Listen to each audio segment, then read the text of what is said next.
There's boundaries within, there's boundaries without. Let's start first of all by agreeing what are boundaries in a relationship. Well, relationships are defined by their boundaries. I mean, one of the first things that a couple should do when they meet and start to go out together is say, are we dating? In other words, are we different from all your other friends? You see what I mean? Later on, you get boundary issues like, how can I interact with other people of the opposite sex, for example? What's the boundary there? What is acceptable behavior and what is not acceptable behavior? Then inside relationships, you have boundaries like, what am I supposed to do and what are you supposed to do? What are my expectations of your behavior and my behavior? You see what I mean? So everything about relationships is defined in terms of boundaries. Okay. Carol, you agree that a relationship is literally defined by boundaries? Yes, I agree with that. But I also, like we were saying before we began, there's also those within. Because a boundary literally is the space where I end and you begin. That space in the middle. You see, when you come together and you become part of a couple, you're still two individuals, right?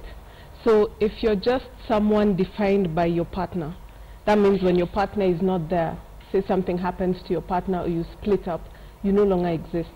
Because you do not know how to be, you do not know what to do for fun because you dropped everything you do, you dropped all your friends.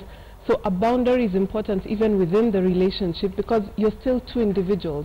So there should be some space in the middle, some space that allows you to maintain your individuality, exactly, because that's what makes the relationship grow. There should be space such that if I love swimming and my husband loves golf, we should still be allowed to do those individual hobbies, even on our own.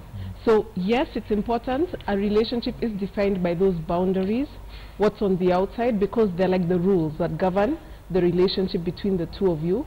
But it should also be understood that regardless of the fact that you're a partner, you're a couple, you're relating together in a relationship, in a marriage or in a partnership, there's still some space between you that should be allowed to be there.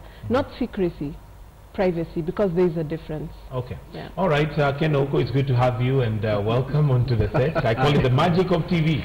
Now you see me, now you don't. Maybe you're Houdini. Good morning, Michael. One of the famous magicians. Oh, yeah. But anyway, welcome to the studio. We're talking about boundaries, and Chris Hart has started by, first of all, letting us know very clearly relationships really are defined by boundaries. And I guess we'll now delve more into intimate relationships and those who are married and maybe those who are staying together.